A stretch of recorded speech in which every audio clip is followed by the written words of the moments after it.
happened to me on a dark night in 1976. It was December 19th, a day that would change my life forever. It was the day I died. You were dead for 19 minutes. When I came back, I did not come back the same. How do you feel? I did not come back alone.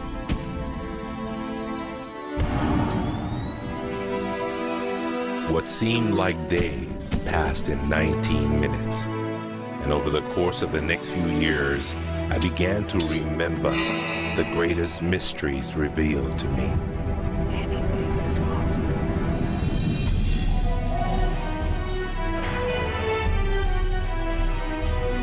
I discovered a secret beyond any secret. The sum of all secrets. My eyes have seen something. You have seen nothing. It's out there, and I will find it. You will find nothing. It's like Solomon's gold.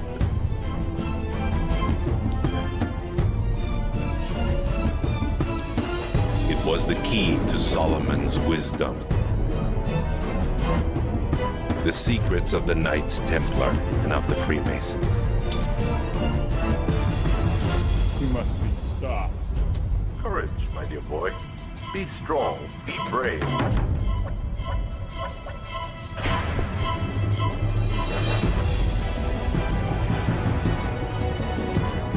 I challenged myself to find out everything I could.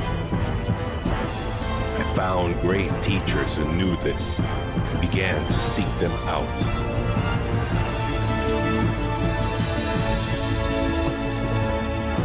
اسأل أؤمن واسمع. Ask, believe, and receive. I traveled the world, and the meta secret was revealed.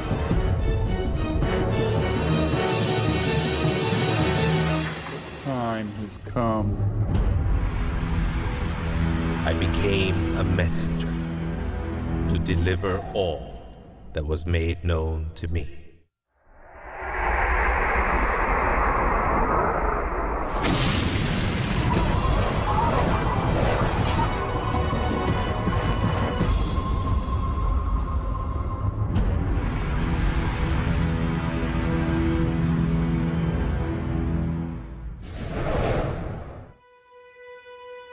Hello there, I'm Bob Proctor.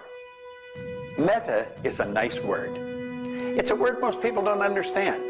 We talk about metaphysical, we'll say, oh, that's bad stuff. No, it's just what you can't see with these eyes. You got to see with an inner eye of understanding. Meta is beyond the physical. Do you know that 99% of our population has been programmed to let the outside world control the inside? If you want to get what you want, you let the inside world control the outside. That's what the meta secret's all about. The meta secret to wealth and abundance is doing what you love, following your passion, enjoying your life, being grateful for this moment, realizing that in fact, you already have wealth and abundance. You have wealth and abundance to the level that you allow it in your life. Expand your level of openness, deservingness, and you can have more wealth and abundance right now. How do you become more wealthy? You become more grateful. Studies here in the U.S. show that grateful people earn more money and are better at innovation. So the first step to becoming more wealthy is become more grateful. Find the good in your world right now, and you'll take a first step to become more wealthy. The meta secret to wealth is knowing exactly what you want and then being willing to pay the price to get it. Most people think that wealth just comes out of having this impression in your mind that you're going to live an abundant life. And that's an important piece of it, but it's incomplete. If you look at the word attraction in the law of attraction, the last 6 letters spell action, A-C-T-I-O-N. One of my favorite words is satisfaction. We all want to have satisfaction. And again, in Latin, satis means enough. Enough action, satisfaction, enough action produces the result. You know, I've been very, very successful with the Chicken Soup for the Soul books, and everyone thinks, oh man, you were lucky, you had this great idea. And we use the law of attraction. We visualize and we put up posters around our office that simulate a bestseller list with our name #1. We visualize bookstore windows full of Chicken Soup for the Soul books, all of which came true. But there's a asking and a believing and a receiving, the 3 steps that I think of in the law of attraction. And the second part of believing is taking action. Because if you believe that your action is going to pay off, you'll take the action. So believing doesn't just mean like sitting there going, I believe I can be wealthy. It means doing the things that produce wealth. The key to abundance is to act in spite of fear, act in spite of doubt, act in spite of worry, act in spite of inconvenience, act in spite of uncertainty, act in spite of anything. If we're talking about metaphysical, we're talking about beyond the physical. So what we've got to do is go inside. We have been programmed to live from the outside in. We're letting what's going on outside of us control what's going on inside. If we're going to get into the meta side of our own personality, we've got to get away from this physical instrument we've got and move into the higher side of our own personality. And start to understand that we live simultaneously on 3 planes of understanding. And we work from a higher to a lower potential. If you're working with electricity, any electrician, any engineer will tell you that you have to work from a higher to lower potential. If you go contrary to that, you're not going to get any use out of the electricity. Well, when you're working with the mind, you don't start with the physical and work up. You start with thought and work down. Thoughts are of a spiritual nature. Spirit's omnipresent. Where's thought? Thought's omnipresent. 100% evenly present in all places at the same time. I can be underwater and think. I can be in an airplane and think. I've had the pleasure of working with a couple of the astronauts that have been on the other side of the moon, and they could think. Not only could they think on the other side of the moon, they could transfer their thoughts to somebody here on Earth. It's just a form of telepathic communication. You know, it's been said that if you build it, they will come.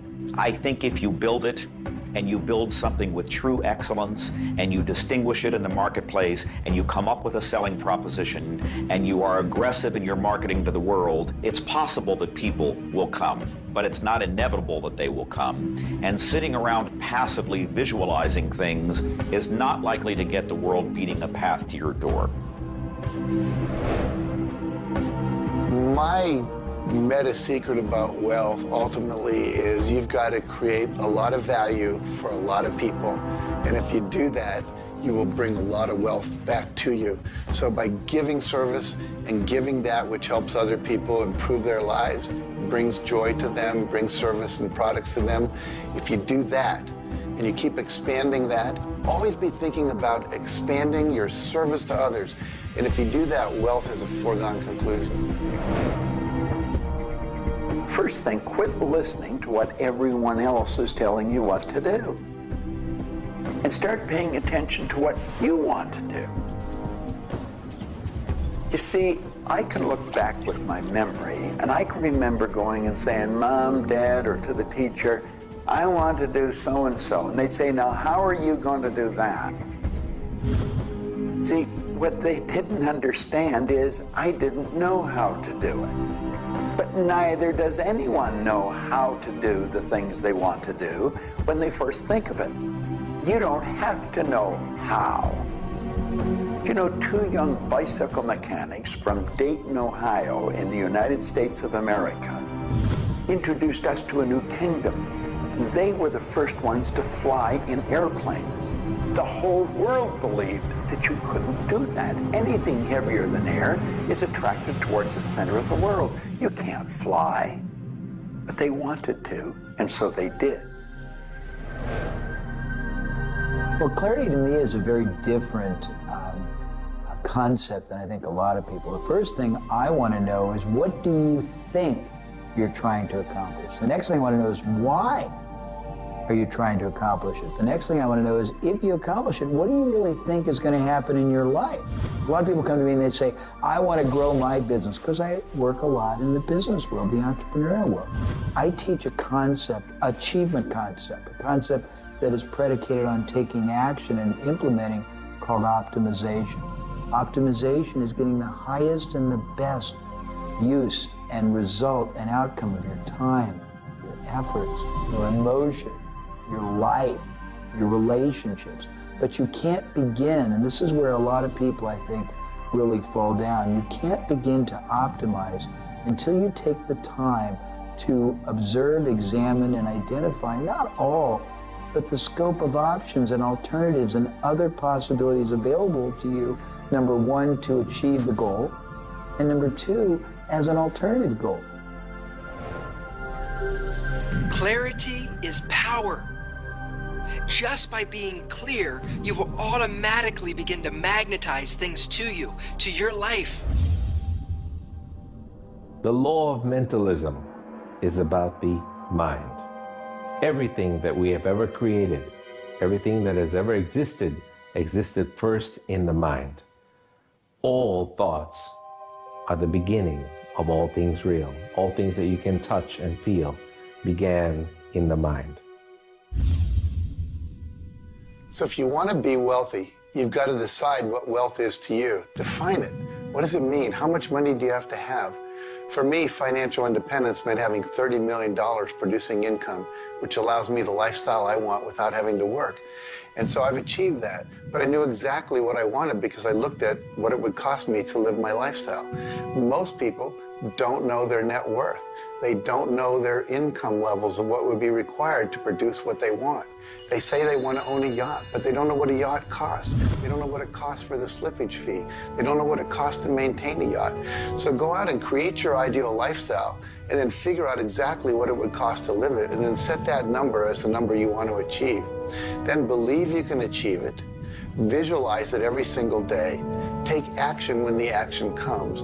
Ask for what you want. Reject rejection. Give up any idea of failure. Just persevere until you continue on, until you produce the result you want.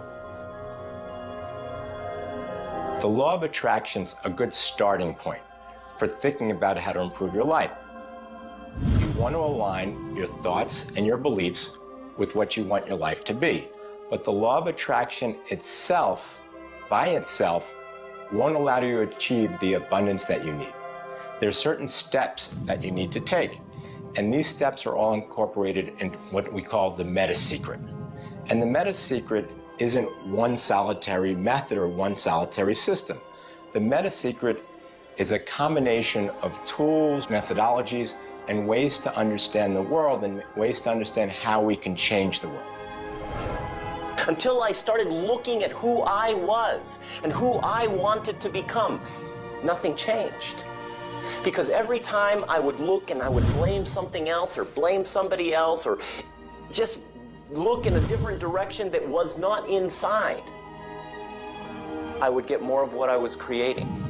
Because every time I created something, people would react to that. Every time I took an action that was blaming this or blaming that, people would react to that. And you know what? Then I would react to their reactions. And I was creating an environment that was busy.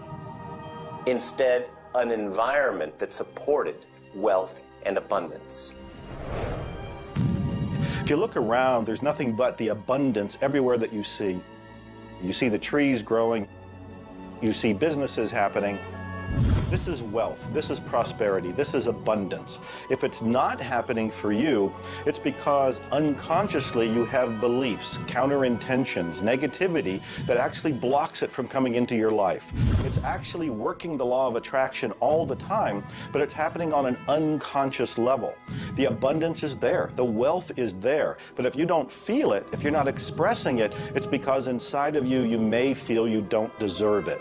This is part of the unconscious work that has to be done in order for you to feel on a conscious, real, live, earth level what's happening with abundance and prosperity. Abundance, wealth is your natural birthright. If you're not feeling it, it's because of your unconscious beliefs.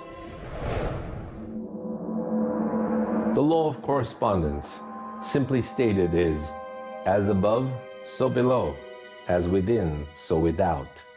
The law of correspondence is simply attesting to the fact that we are human creatures physically present, but we have minds and we have spirits. So we exist in more than just one plane. We might even be multidimensional beings with multidimensional thoughts, and there may be more to you than just meets the eye. If you want to be wealthy on the outside, you first have to become wealthy on the inside. As above, so below. As within, so without. First, you have to become wealthy in your thoughts. Then you become wealthy in your outer expression of that. You have to have a wealthy attitude. You have to have a wealthy, abundant thought form about who you are and what's possible. And when you have that, it will start to manifest outside of you. If a person wants to take a quantum leap rather than incremental steps, they have to begin by understanding that they can do that. There's a marvelous little book. It's called U Square. Now think of what that means. If you square a number, you multiply the number by the number, don't you?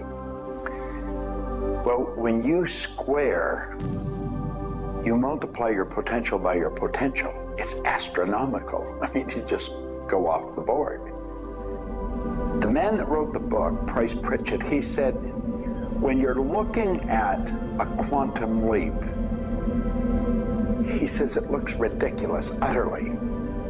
But in retrospect, it looks like a natural thing to happen.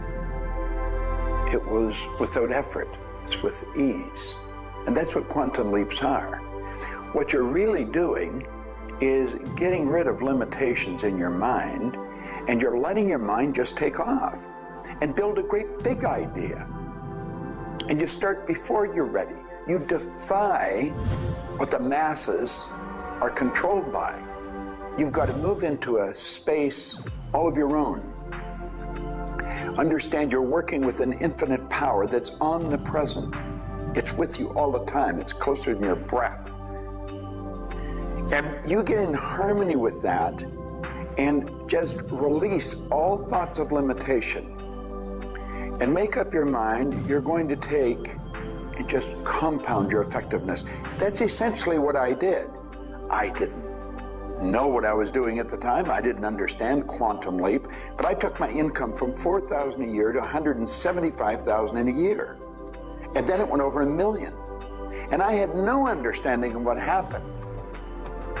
Now understand this. I had been raised to believe that if you don't have a good formal education, that you'd never be able to do what I did. If you don't have experience, you can never do what I did. I had 2 months high school and I had a bad work record. But my income went from $4,000 to over $1 million a year. Now you can do that. And the first step is understanding that you can do it. Quit listening to people tell you you can't. And start to see yourself doing something really big. Write it out on a sheet of paper. Begin by saying, I am so happy and grateful now that I have turned my annual income to a monthly income. It's not just about attracting things to you. It's about learning to trust what you're attracted to. You are naturally going to be attracted to certain kinds of people, to certain movies over other movies, to places you want to vacation versus other places, to workshops you want to take or books you want to read versus other books. Trust what you're attracted to. It will take you where you need to go, and it may not always make sense to you. I remember going to a seminar, and there was a woman teaching about how to triple your income in a year. And at that time, I was probably more like a hippie than I am the entrepreneur that I am today. And my wife, who was against making money at the time, thought it was evil when you should be in total service and all this. She said, I can't believe you're going to that workshop where they're going to teach you about how to make all this money. I thought you were more spiritual than that. I said, honey, I don't know why. I'm attracted to that workshop. I'm going to go there. So I sat down, the woman next to me, we started talking. It turns out she was a veterinarian. And it turns out that our cat had feline leukemia at the time. And I started talking to her about that, and she said, well, I'm the world's expert on feline leukemia. And I said, well, I've heard there's no cure for that. She said, no, there actually is a cure, and I can teach it to you. And so she called my veterinarian, told him what to do. My cat lived for many, many more years than the local vet thought it should. But see, I was trusting my attraction to go to that seminar, and it led me in a path that saved my cat's life, which was not where my conscious thinking was, but it was a very important goal to me to keep my cat alive. Those kind of things will start to happen. Most people are uncertain about something. They're uncertain about their next step. Here's your message. Do it. Do it. Whatever you're uncertain about, do it. Take the step. You will learn so much more. You'll get so much further faster by actually getting in the game than doing it, than thinking about it forever. One of my sayings is, one step in the right direction is worth 100 years of thinking about it. The law of correspondence, the law of mentalism, and the law of vibration all combine to help you understand that the notion of wealth is arbitrary. You're always wealthy in comparison to someone else. You choose a person to compare yourself with, or your wealth or your level of wealth with, and then you decide at that point to be happy with the situation or to be unhappy, and therefore change it. All of wealth is subjective. Understand this, and you understand that there's an ebb and a flow to your finances. The more comfortable you are with how you interact with the world, with the value you give in the world, with the service or the product that you give the world, then you begin to realize your place in the world. And by realizing this, you participate in the abundance that is all around you at every moment and at every time. It is all yours. From the beginning, it was yours. Until the end, it will always be yours.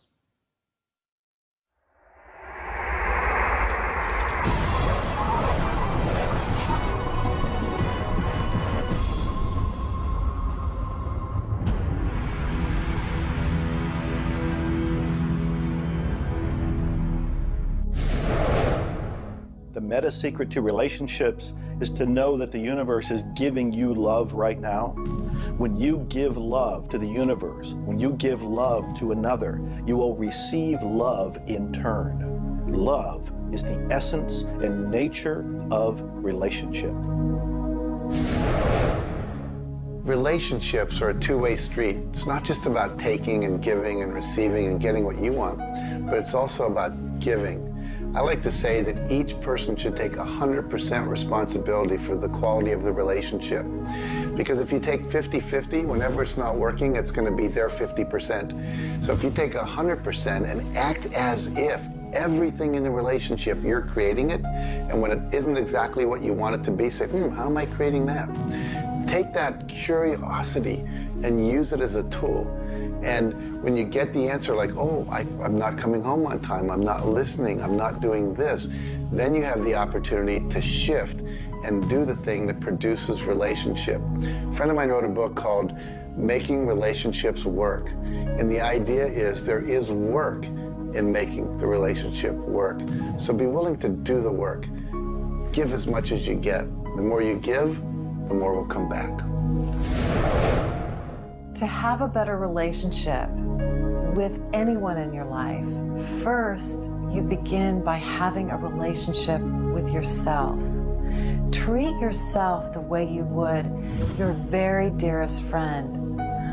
Love yourself regardless of all the crazy shenanigans you pull. Believe me, I do this every day. So if you want a better relationship with someone else, love yourself. Relationships are part of what the universe is giving you as a gift. The first and most important relationship is the one with yourself. When you love yourself, you heal yourself. When you love yourself, you become a magnet that people want to hang around, and you begin to attract other people and new relationships. It's all based on love. It's all based on non-judgment. It's all based on total acceptance. The universe has a relationship with you right now, and the universe wants to give you more. Are you ready to accept it? The concept that I can't live without you is a tragic statement to me. The idea that I need somebody else to complete my life, I need somebody else or my life's not worthwhile is a very sad statement, and I think someone needs to take a good look at themselves when they say that. When you start to think that thought, stop for a second and realize life is full of stuff, and sometimes stuff is potholes, and sometimes stuff is bridges are out ahead, and sometimes there's a detour in life. I heard somebody once say that sometimes the most beautiful scenes in life are the ones we observe on a detour. Have you ever gone on a detour and realized that your life wouldn't have been the same if you hadn't taken that twist or that turn in your life? Next time stuff happens, take a look. Maybe there's something better right around the corner. The law of cause and effect tells us that there's no such thing as coincidences. Everything that happens in this world happens because of a reason. Someone, somewhere, created a cause. It may not be something you are aware of. It may not be something we can even begin to realize or see at this level. But at some level, someone, somewhere, or a group of people, or even us, may have created it. And so as a result, we see the effect. We see the effect around us. We see the effect everywhere on this planet. Everyone asks me, Jay, how in the world can I have a better, a happier, a richer, a more joyous relationship? And it's very simple. First thing is you got to slow down enough to be externally focused. It's all about them. The more interested and externally focused you are on the other person, the more extraordinary their experience will be, and the more naturally they'll reciprocate it. The second, and you're watching me, and I've got a serious side, and you know that, but you got to get in touch with your childlike sense of curiosity, of innocence. The third is you got to be in the here and now, and that's so trite and said so often, but being in the here and now means connecting deeply and being aware of what people are saying and looking at them and being responsive to their feedback and their mannerisms. And the last thing, and the easy thing, is to, again, as I said earlier, enjoy the process. We are so busy, so stressed in our life, trying to get from one thing to another, trying to multitask, that the greatest way to have wonderful relationships is to commit, not just the time, but your being, to being there, to connecting. For me, the meta secret to relationships is to be the person you're looking for. Whatever it is you're out there looking for, be that and give it away. If you're looking for someone who's loving and kind and compassionate and generous, you need to be loving, kind, and compassionate and generous.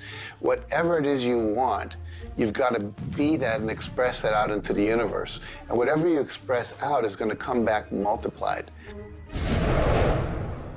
The meta secret of relationships is for you to develop an identity that brings out the best in your partner and helping your partner to be the best that they can in order to bring out the best of who you are. Criticism seems to be a big problem. If you are really secure in yourself and somebody criticizes you, it isn't going to bother you. Now, if you're insecure and somebody criticizes you, it's really going to bother you. You see, 9 out of 10 times, the person that's criticizing you really wants to help you. They just haven't really learned how to communicate effectively.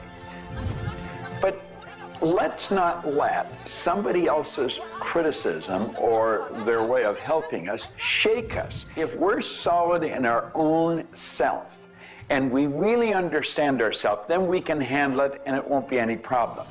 If criticism really rattles your chain or rattles your cage or really upsets you, it's not the criticism that upsets you. It's not the other person's opinion that upsets you. It's how you react to it.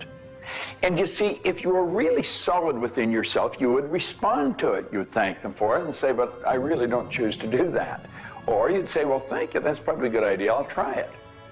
But they're not going to knock you off track. So it goes back to have a good, sound self-image, a good image of yourself. Maxwell Maltz wrote a beautiful book on that way back around 1960 called Psycho-Cybernetics.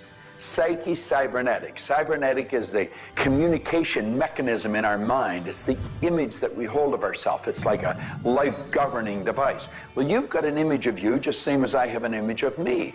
And our image controls how we walk, how we talk, how we dress, how we meet and greet people. And it also controls how we handle criticism when it comes our way. And it will come your way, just same as it comes to me and everybody. We want to be solid in our own belief about who we are and what we are. Let's really get to know ourselves. And then, rather than react, let's respond. It doesn't matter how they approach, whether they're diplomatic and trying to help us or whether they're trying to find fault. It won't really make any difference. We will listen to what they have to say, listen to it, and then we'll either accept it or reject it, but it isn't going to affect the relationship with the other person one bit. There is masculine and feminine in everything. Nothing is entirely masculine, nor is it entirely feminine. We have different aspects of yin and yang, of harshness and softness, different aspects of masculinity and femininity in everything. If you take a look at life and see it all as a combination, see how we are always living in combination, then you begin to realize and to also appreciate the law of gender. Relationships are about communion, taking our life and making it sacred through connection with another human being. So communion and making sacred is what relationship is all about. You know, there's a lot of lonely people around. And if you're lonely, I'm going to let you in on a secret. You're always going to be lonely until you become friends with yourself. If you're looking for company outside of yourself, you're looking in the wrong place. You want to go inside. And when you get to really look at you, you're going to feel so good about you. You're going to love yourself. Now, you see, as a little kid, you were probably taught, don't love yourself, that's conceit. I know I was, and most of the people I know. That's not conceit. That's a healthy, conscious awareness of who we really are. I'm not talking about an ego trip. I'm talking about really becoming acquainted with yourself. You've got to build a good relationship with you, or you're always going to be lonely. When you get angry, look at it as, okay, this is a gift. I need to release something here. And in that process, relationship becomes a school for growth instead of just like it's someone that's going to please me. Look at how can I serve them and how can I learn from them, as opposed to how can I manipulate them to give me all my needs met. If you do that, you're going to end up with a much better relationship. If you're in a relationship where you're not experiencing full love, the way to change it is not by changing the other person. It's by changing yourself. You look within yourself and you start to feel grateful for everything about you. As you change your relationship with yourself, magically, the outside relationship will change as well. You will suddenly see it transformed. You will suddenly see that there's love in that relationship with that other person. But you don't change the other person, you change you. A lot of people spend valuable time in their life focusing on the past. I could probably spoil your week if I reviewed the first 26 years of my life. My life was a mess. And you know, at the end of 26 years, imagine living for 26 years and looking at yourself, you're unhappy, sick, and broke. I had a guy look at me and he told me I was one of the most miserable people he had ever met. And he was right. I was plain miserable. He said, you're always sick. I didn't have a terminal illness or anything, but I was always backache, headache, or something, and I was always broke. He said, why don't you change it? Well, as long as I kept focusing on what led me to this point, which was a bad trip, I was going to create more of the same. And he said, let it go. Forgive it. If you're looking for love and not finding it, it's no doubt because of a lack of forgiveness in some area of your life. This is true for all of us. You want to look in your life, look at your past, look at all of your relationships, and ask yourself, where have I not forgiven? Myself, my parents, my siblings, my neighbors, my relatives, my business partners, where have I not forgiven? When you go and forgive, you release the energy that allows the law of attraction to bring new love and new relationships into your life. How do you do this? You look and ask yourself, where have I not forgiven somebody? Somebody's going to come to mind. It could be you. The second thing you do is say, can I forgive them? Can I forgive myself? Whether you say yes or no, you move to the third part of this, and you start to wonder, what made that person act the way they did at that point? What made me act the way I did at that one point? And you start to go deep into understanding the psychology of behavior, and you realize we're all doing the best we can, yourself included. At that point, when you can forgive yourself and you can forgive these other people, whoever it might be, for whatever may have occurred, when you forgive them, you release all of the energy that's been stuck psychically within your own mind and your body and your soul. And when that releases into the universe now has an open pathway to return to you new love, new relationships, new blessings. It all begins with forgiveness, and you can do that right now. When we talk about love, we're talking about the greatest word in the world. Leadership is a great word, but no word compares with love, because without love, you're dead. There's life in love. There's forgiveness in love. There's really everything. There's thankfulness in love. Now, the problem is learning where do we start, because we find sometimes in families there's no love. In marriages, there's no love. But we quit looking around and we start learning. It begins with me. And when we start learning, we're not too loving ourselves. And it begins with your learning. To me, you could say you're loving, but unfortunately, you love people you like. Love has to be unconditional, loving those you don't like. Now, in my case, when my wife married me, she said she loved me. I told her I loved her. But as soon as we got married, I would say, I love you. She said, well, why don't you act like it? I say, I do act like it. She says, you have a funny way of showing it. I say, well, I love you enough to die for you. She says, try living a little. And so I discovered, as loving as I was, I didn't fit her definition. The law of gender, the law of vibration, and the law of rhythm. All of these figure in relationships. You see, love is a dynamic. Any relationship is a dynamic. When you are actively relating, that's when it's alive. That's when it's fun. When you sit back and you start to look at the relationship, then it becomes static. It becomes a relationship to be assessed, to be looked at. But when you're relating to your partner or your spouse, amazing things happen. It's dynamic, it's moving, it's alive. And that's what all love is supposed to be, alive, and so much more fun. Changes happen all the time. We change.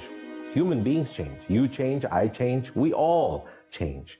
But if you can change together in the same direction, amazing miracles take place. Words, feelings, thoughts are all aligned. And all of a sudden, You can take on any problem, and it's not an issue. That's what relationships are all about. That's what relating is all about. That's what love is all about.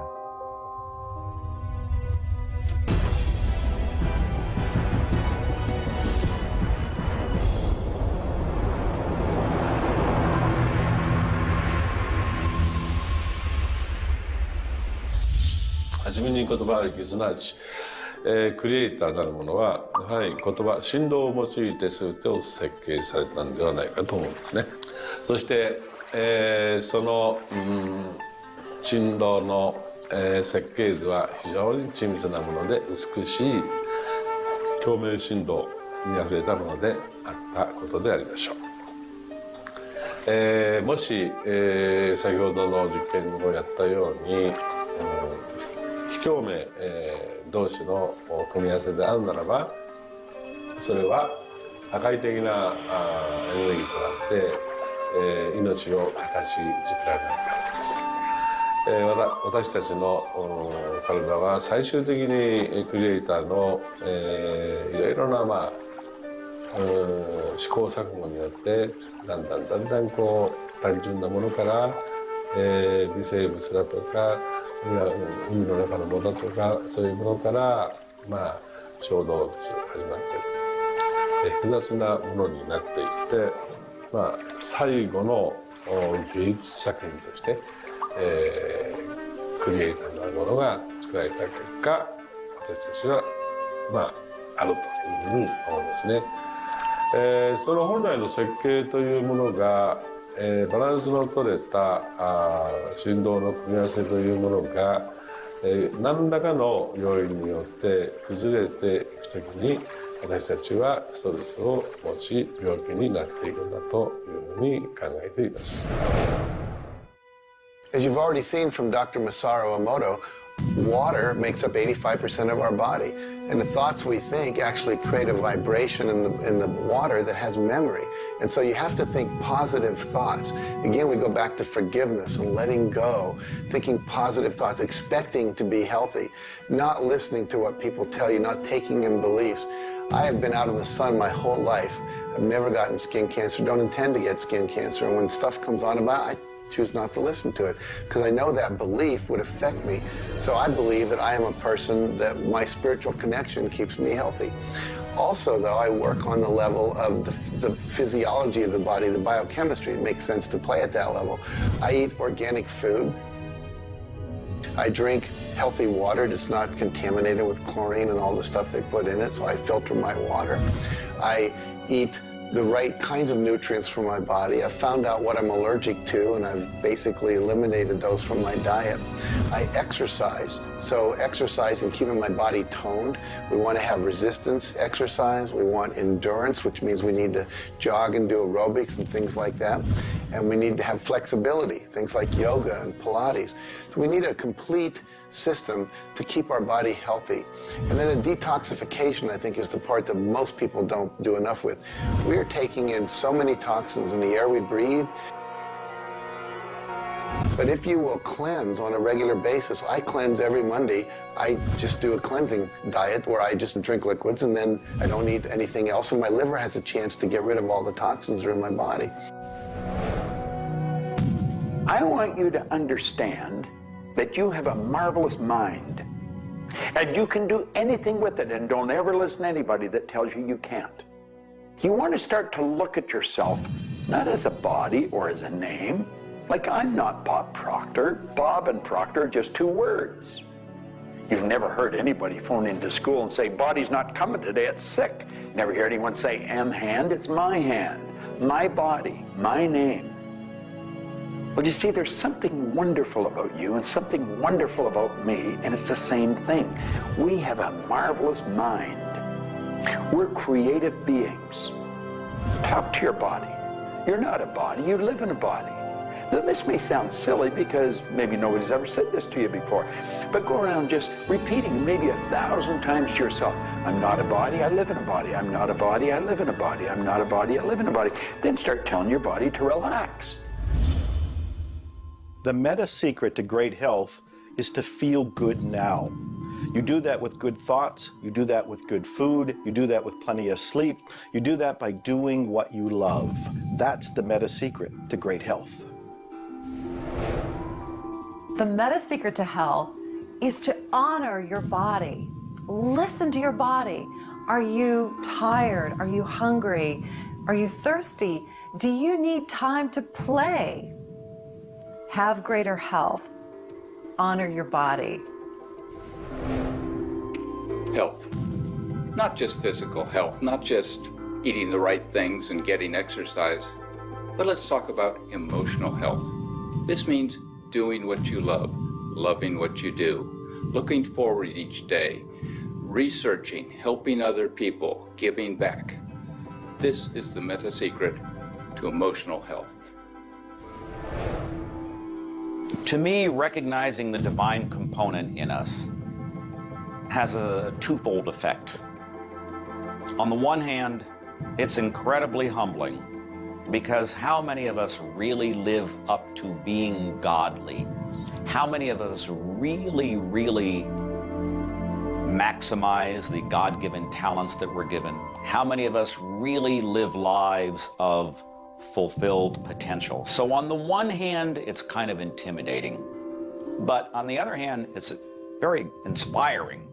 It's inspiring to think, I, as a human being, am capable of being godly. I'm not God. I'm not going to confuse myself with God, but I am capable of being godly. I am capable of a goodness which can resound around the world. I am capable, like God, of using language to bring things into existence. An architectural drawing is the languaging of a building into existence. A marriage contract is the languaging of a relationship into existence. Any sort of contract does that. A novel creates a world that may be more real to us than the so-called real world that we are living in.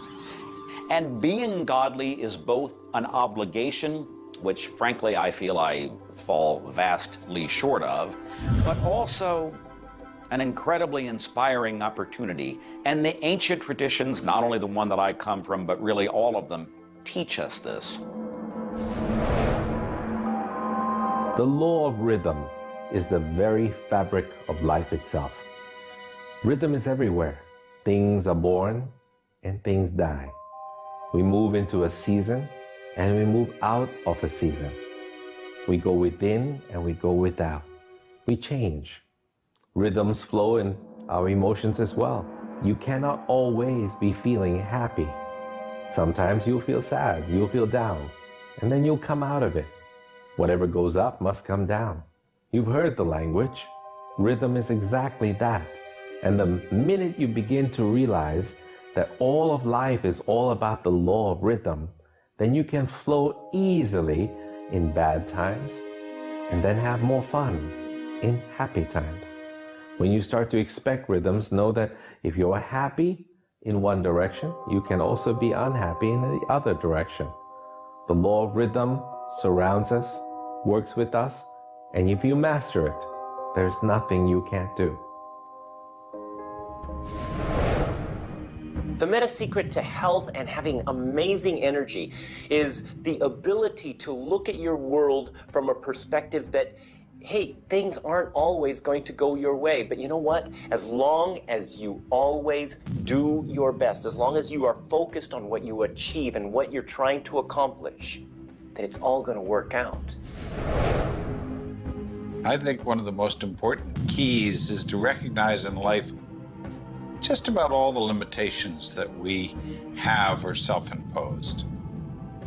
To realize that is the greatest breakout, the greatest. I talk about staging jailbreaks in your life, breaking out of the mental prisons, getting over the walls of the self-imposed impossibilities in life. And it is remarkable what happens when you realize, take a look at what really is holding you back. And very often, almost all the time, it's you. It's you. The power lies within you. See, humor is good. It really is. I don't really understand what it does to you, but I know it does something to your brain. Norman Cousins, who's gone now, but lived a long and very, very effective life. And he had been diagnosed with a disease, and it was killing him. He was literally dying. And one day he got thinking to himself, if sadness and sickness are hooked together, then happiness and health must be hooked together. And so he had people bring in old movie films of Laurel and Hardy and all kinds of different old actors, funny stories. And he started to play them. They made him move out of the hospital. So he rented a suite of rooms in a hotel. And he had these movies playing all the time. And he was laughing, a real belly laugh. And he got better. Now, I think you know when you're laughing, you're feeling good. Start to laugh at yourself. When you make a mistake, laugh at yourself. Don't get serious with yourself. It plays a very, very important role in a healthy, relaxed life. If you want to study it further, get into some of Norman Cousins' material, and he'll explain exactly what it does to the brain that controls the vibration of the body. Start laughing a little more. Have fun. The mind can't be all it is designed to be without the body being everything it was designed to be. But we basically thwart both. Or you can have a great relationship. You can have a great financial situation. You can have a great family relationship. And the big problem in our society, certainly in Western society, people don't exercise, 92% of people don't exercise, they don't eat nutritious things, they don't complement to compensate. It's very simple. And if you break it down to the little steps like eating an elephant, you'll have the most rich, satisfying, fulfilling, gratifying, liberating life, but you gotta balance it. Health is all up here.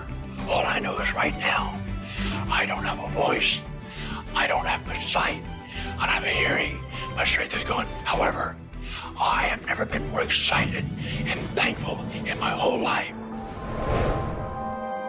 The law of vibration simply states that everything is in motion. Nothing stays static. At some level, even though something may appear as if it's not moving, its molecules are moving, its atoms are moving. Everything vibrates. Not just your thoughts, everything. Now, I do understand that disease cannot stay in a healthy vibration. It just cannot. I also understand you cannot turn disease into health, but you can release disease and recreate health. You see, your body is changing at the rate of millions of cells every second. And it's the thought patterns that you hold in your mind that control the vibratory rate of the body. Your brain is an electronic switching station. There's all kinds of material written on thought, on attitude, and on health. And I do know this. If you are suffering from a physical disease, quit talking about it, quit thinking about it. Go to a very competent medical doctor and follow that person's advice, because he or she will tell you what to do physically, but at the same time, instantly begin visualizing every molecule of your being in harmony with the law of vibration. Now, I would have an affirmation that I would repeat. I am so happy and grateful now that every molecule of my being is vibrating in perfect harmony with God's laws. My body is getting healthier and stronger and more vibrant every minute of every day. And repeat that. Treat it like a mantra. I can't predict what's going to happen for you personally, but I do know that hundreds of people, if not thousands of people, have experienced healings and cures by beginning to change their thoughts about what's going on in their body. In my book, The Attractor Factor, I talk about a person who had cancer. She experienced the idea of forgiving everybody and everything in her life, and she went through the process of doing that, working with a coach. She then went back into the doctor's office. They opened her for surgery, and there was no cancer. It was gone. By forgiving everybody in her life, including herself, she transformed her body. She reached this place of healing and this place of peace. And as a result, she experienced a cure. If you're finding yourself sitting here watching this and you're ill, you've got a chronic condition, you're sick, what you need to do is a couple of things. Number one, you need to first work on your attitude. You need to believe you can get healthy. You need to not believe anyone who tells you you're going to die, or it's terminal, or it's going to take a long time. Literally, we know that we can get rid of a disease in minutes, in literally minutes. I had a cold once, and a person literally did an exercise with me. My nose dried up, my fever went away, the achiness went away in 5 minutes. So we know the power of the mind. We know that you have to forgive and release. So much work now being done on cancer, where we know there's resentment, and different forms of resentment will come into different forms of cancer in the body. So it's critical to get yourself aligned with spirit. When you are aligned with spirit through meditation, through doing the things that bring you joy, through doing the things that align you, and you know what that is for you. It could be singing, it could be walking in nature, it could be petting your cat. When you move into that state, healing naturally takes place through you. There's this innate, natural healing ability that's always working to heal you if you get you out of the way. By you, I mean your ego mind, your beliefs, your fears, your doubts, all of that stuff, all of the resentments you've held that you haven't released, that will keep you sick. So you've got to do some kind of work to get into a spiritual alignment and to release the negativity. Emotional pain is very real. It's like sorrow and grief. Like grief comes in waves. It just sort of overcomes you and then sort of fades away. You could have experienced some traumatic situation, anything from rape to the loss of a loved one, or being held up, where somebody invaded your privacy in some way or another. And it causes deep emotional pain. What we want to realize is that we are bringing that on ourselves. You say, well, wait a minute, you're not bringing it on yourself. No, but you're reliving the situation. We've got to separate ourselves from the incident, from the situation. We've got to realize that it's a very real part of life, and attempt to separate ourselves from it and deal with it as best we can, and then let it go. Otherwise, we're going to carry it with us, and we're going to keep experiencing it over and over and over again. どうやってわかるか。振動という、まずそもそもその水の結晶とは何かということになりますけどね。結晶というのはやはり情報だと思います。で、情報というのはバイブレーションですね。で、バイブレーションのデザイン家が雪の結晶あるいは水の氷結結晶という形になって現れてきていると思いますが、やはり我々がなんで美しいとか醜いだとかそういうような認識能力があるのか、あるいはそれだけには全人類本当に、一緒の価値観を僕は持っていると思いますが、それはもうやはりクリエイターがそのように設計されて、いるからだと思うんですね。それが崩れちゃったらもうこれはもう本当にどうしようもないんだけど、その美醜というのが我々の美しさ、ごめんなさい、バイブレーションの健全さということにつながっていると思います。水は神が自分の意機あるいは意図をまんべんなくこの宇宙に伝えるためのキャリアとして、作られたものだと思いますね。ですから水が別の言葉で言うならば神の、一種のメッセンジャーということになると思いますね。それの形が大げさで言えば結晶という形で表されていると。で神にとって、ふさわしくないなと思うような現象については水はやはり結晶的にノー、良いものはイエスという判断を示すというふうになっていると思うので、それがなぜできるのかということになってくると、これはまた僕にとっては来世の研究課題かもしれません。Stress is caused, in my opinion, when we take our power and give it to the problem. We want to maintain the power. I'm in control of me. The power is going to stay with me. I am not going to let the condition, the circumstance, or the challenge that I may be facing control me. You can make a decision right now that you are going to maintain your power and you're going to let everything outside stay outside, and you know that when you're in a totally relaxed state, the solution to problems come. Quit getting involved in these sophisticated stress management deals. Release the stress. Let it go. You're in charge of your body. Just say peace, be still. Visualize a beautiful lavender energy flowing right into the crown of your head and circulating right through your body.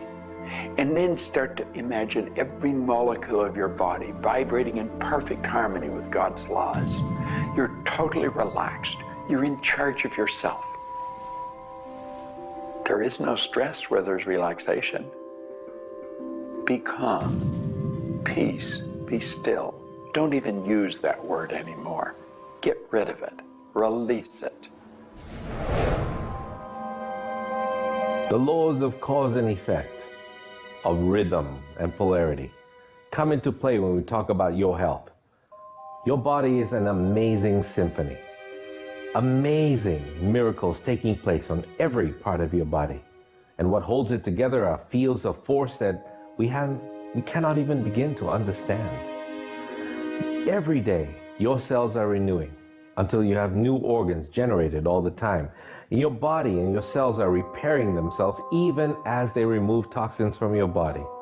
I can't help to wonder sometimes if you gave that entire symphony a wonderful environment filled with fields of happiness and radiant joy and vitality, how that growing, renewing process might work a little bit better, sort of like happy children in a playground.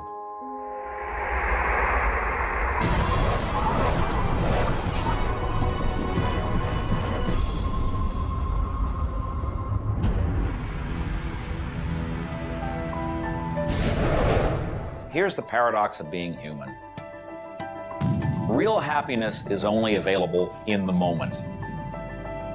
If you're brooding on the past or obsessed about the future, even if you're looking forward to something that could be magnificent in the future, it's not quite the same sort of anchored contentment that you get from really being in the moment. We human beings seem to be perpetually someplace else. That's kind of like one definition of the human predicament, the human condition. We are perpetually thinking about the past, the future, something to the right, something to the left, something else. I think the paradox to happiness is you do have to have dreams and aspirations, and you have to be anchored, rooted, and happy where you are. Not always easy to do, but I keep trying. Happiness is a point of view. Am I happy? Yeah, I think I am. How can somebody always be sad? Of course we're sad when we lose somebody that we love, or that when the project we're working on so long doesn't work out. Temporary sadness is a very human condition. How can you be happy Maybe by finding things to do that make you happy.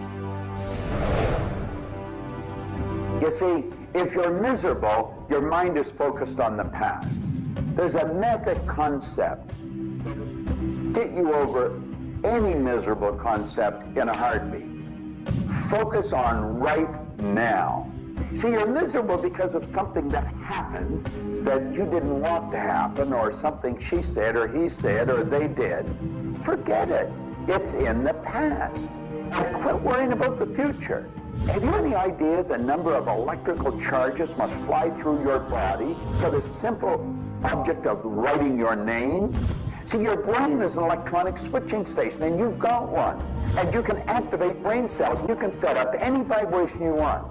If it's a negative vibration, you're going to be unhappy. If it's a positive one, you're going to be happy. Every brain cell is a positive and a negative pole. Everything that you look at is going to be impregnated into cells in your brain. Now, you're either going to look at the positive or the negative side of it. What side do you want to live in? I choose to look at the good side of a situation. Put yourself in a good vibration. Think of the blood in your body. Do you know it circulates through hundreds of miles of passageway every 33 seconds? It carries all the food in and all the garbage out.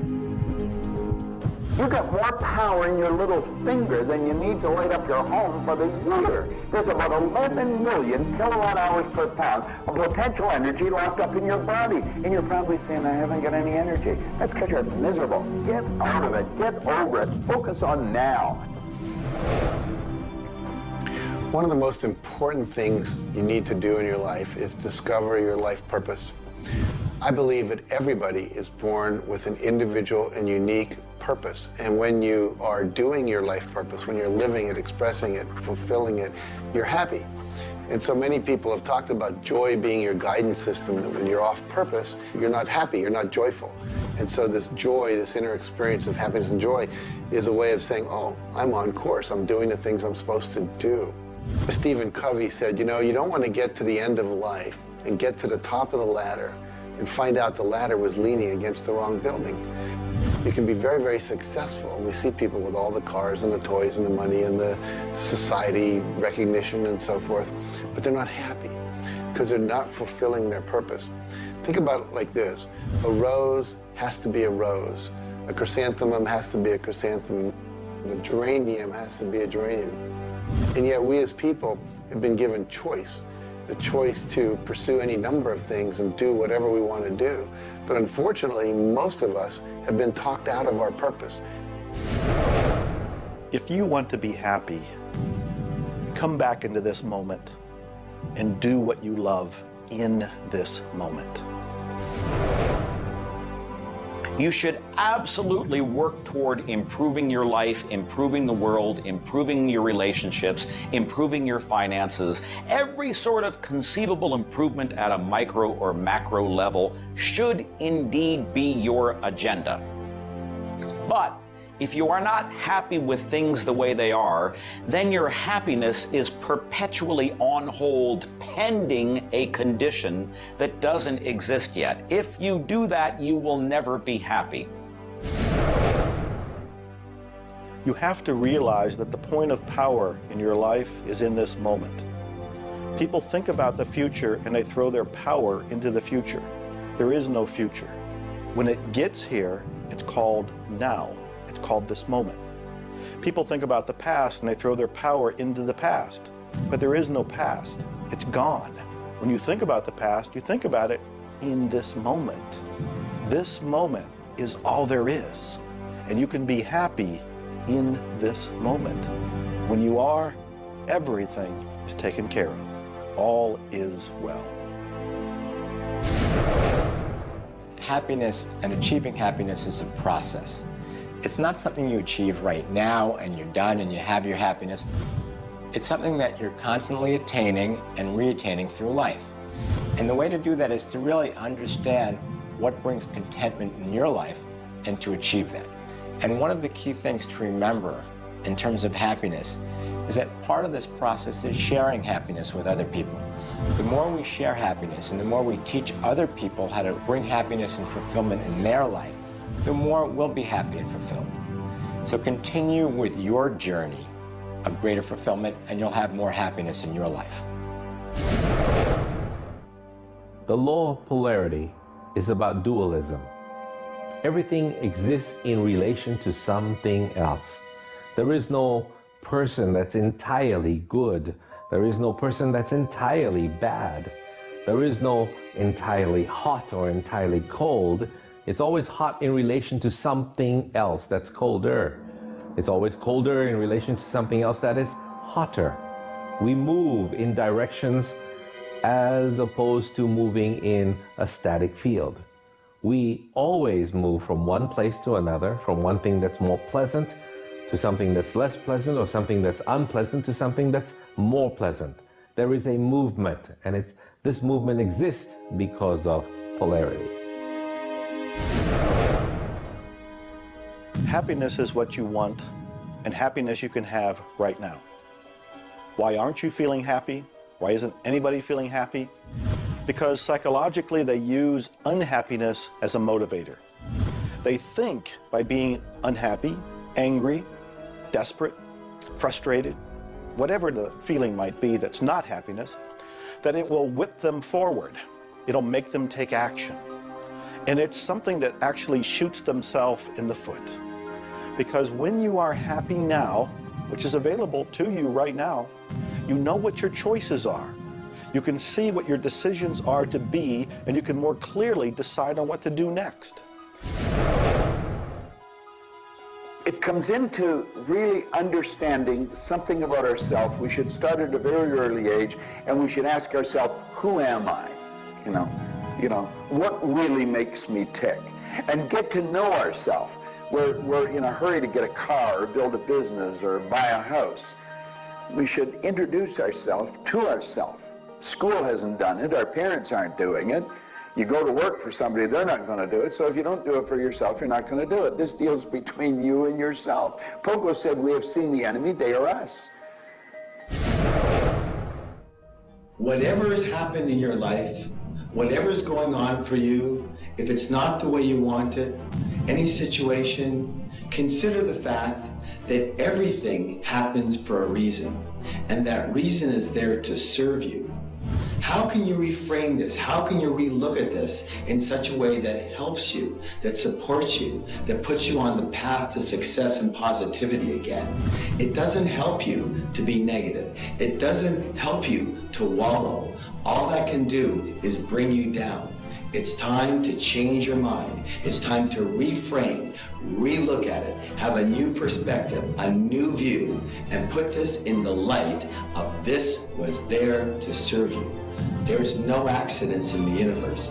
This happened for a reason, and that reason is there to help you. We grow up with the idea rich people aren't happy. Well, I know rich people that are laughing. They're very happy.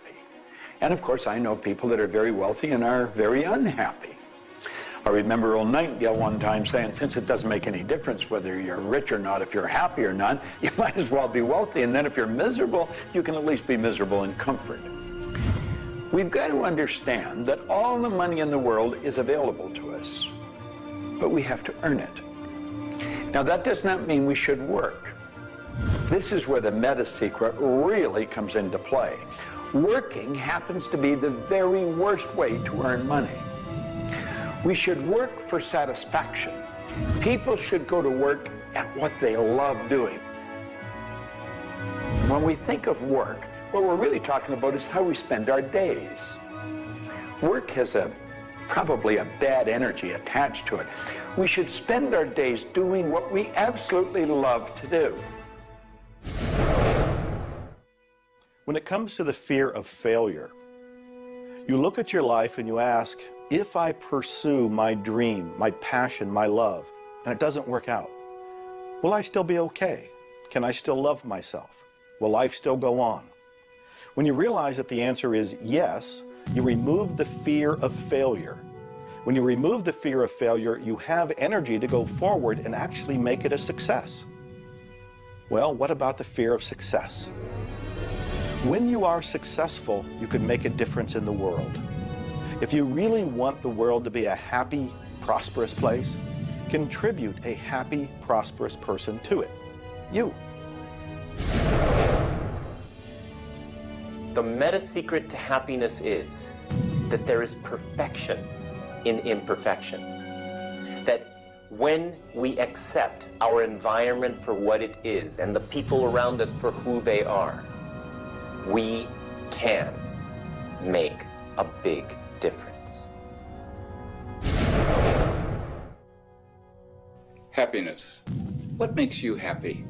Everyone is not the same. For me, it's research. I love researching and writing and putting multimedia programs together. And this allows me to do something else that I love, traveling the world. I travel more than 6,000 miles, that's 9,000 kilometers, every week. I've been to more than 52 countries. I board an airplane every 2.5 days. I've been around the world more than 16 times in just a couple of years. I enjoy that. Meeting new people, meeting new audiences, helping people. What makes you happy? That's what makes me happy. A key component to lift yourself out of depression is human connection. Go connect with another human being. Another powerful tool is movement. And a third is laughter. Go play and have some fun and watch your spirits begin to lift. The meta secret of life is to realize that the journey is the thing. I believe the first thing a person should do is establish a purpose.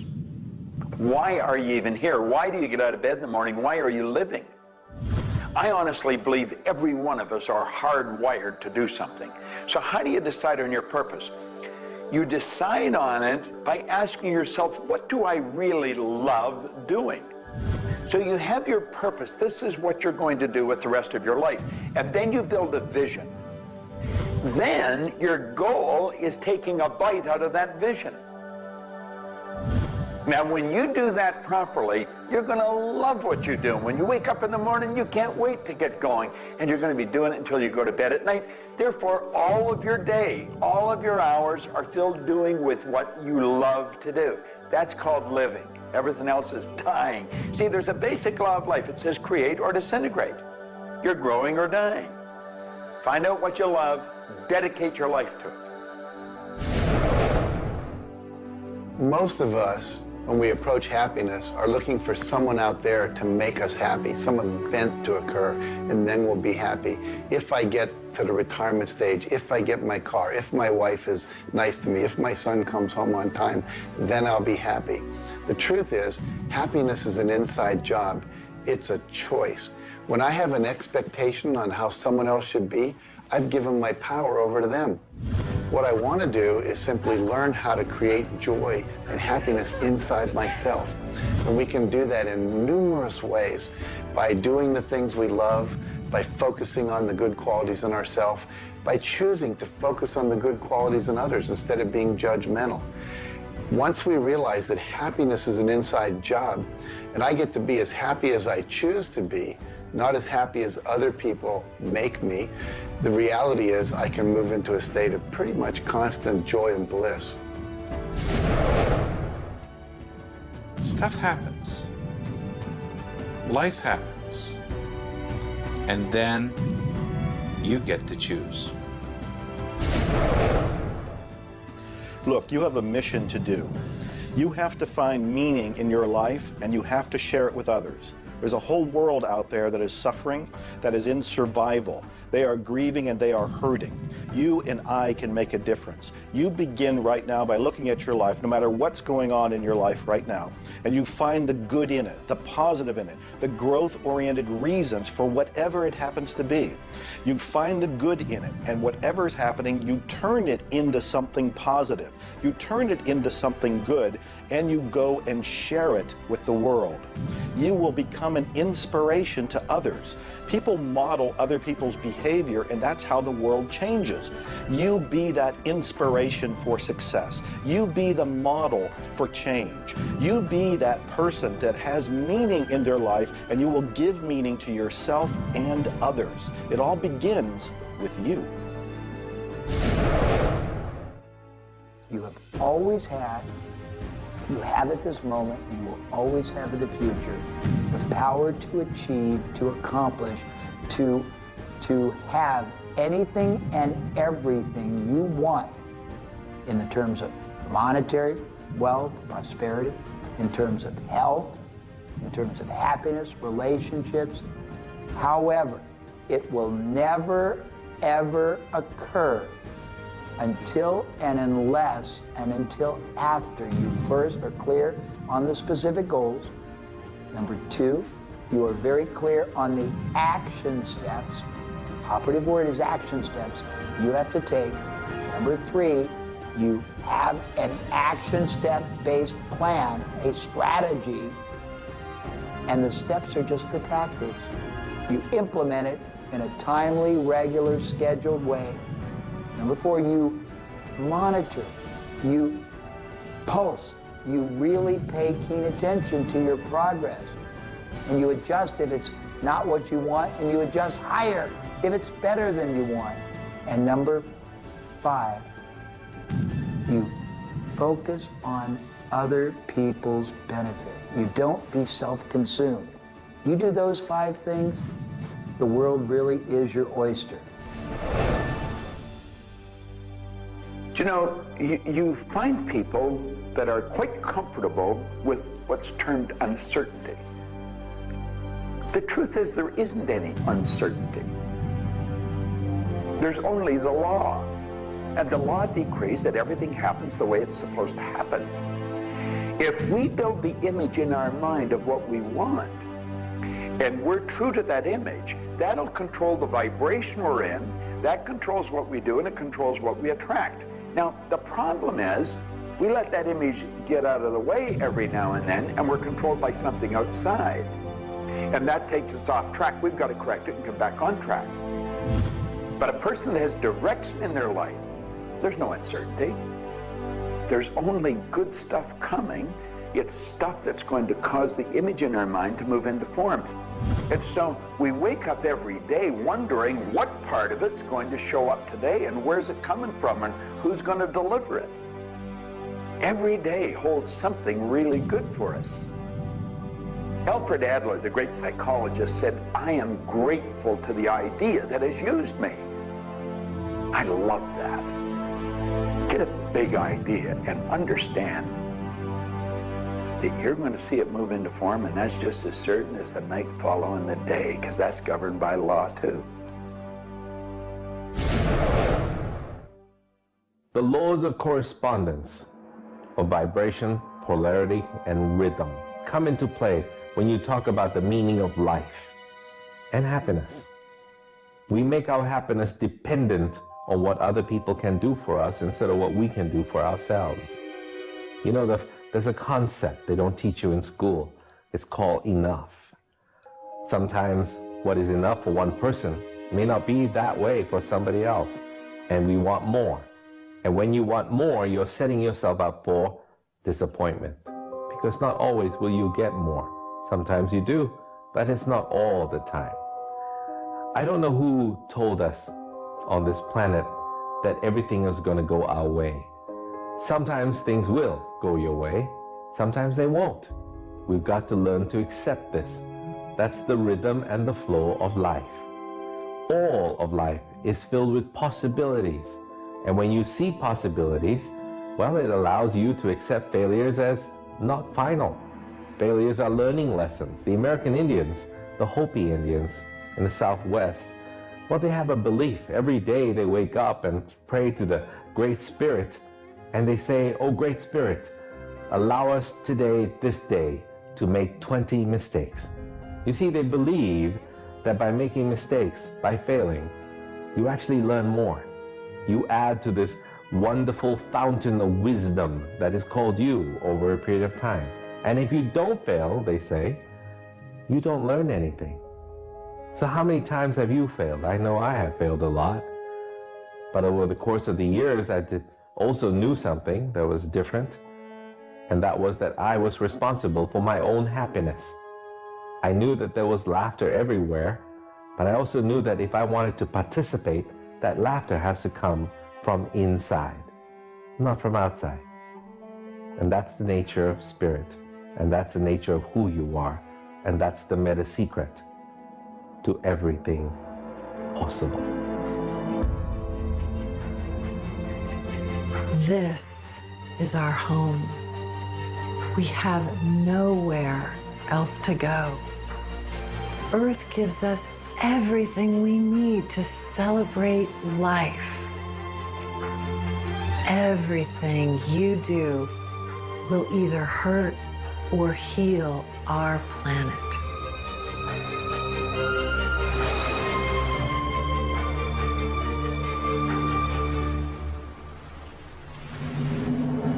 You were brought here to learn many lessons. To learn how to love who you are, where you are, and the people you surround yourself with. Just remember that you carry within yourself everything you need for the fulfillment of your life's purpose. You are the sum of all of your experiences, all of your choices, and you are a work in progress. You deserve more happiness, more love, more joy, more abundance, and especially more fun. Life was never meant to be a struggle. You were meant to participate in this grand miracle called life. And as you begin to look all around you, start now to taste, smell, hear, and touch with your heart the abundance that surrounds you. You are indeed spectacular beings of light. So if you want to know the meta secret to life, to happiness, live more, love more, and laugh more. Change the stories in your head, and you can change the world. It's a short trip. Make it a good one.